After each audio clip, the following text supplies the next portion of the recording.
Hi traders, Nathan Bray here from ACY Securities. Let's talk about gold.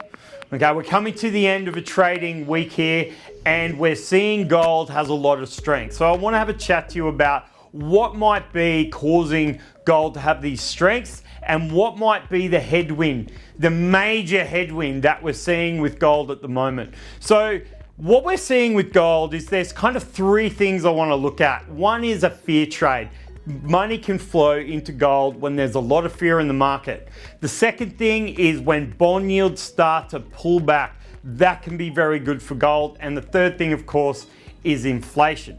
Now, looking at the fear trade alone, we are seeing this banking issues around the world, an almost crisis, okay, where central banks are having to take over failed banks, okay, in the US, 3 of them this week. And of course, we've now got Credit Suisse with some major issues as well.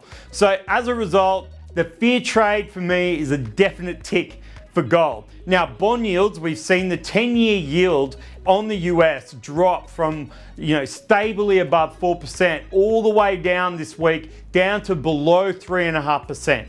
Okay, so people putting money into bonds to get that yield might be a reason why they're choosing not to own gold. Well, now that the yields are dropping very rapidly, okay, we could see some of that money flow therefore into gold, positive for gold. The third thing, of course, is inflation.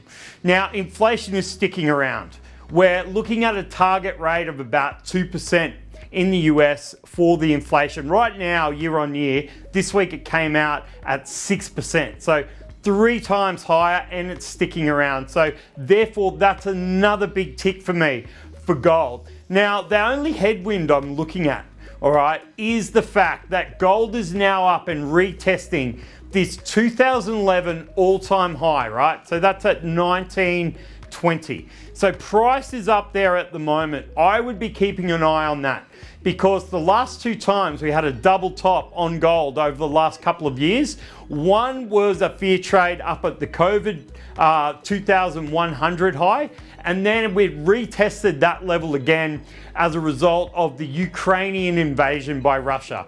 Okay, both times it failed back below this 1920 level. So this would be the only technical headwind I'm keeping an eye on.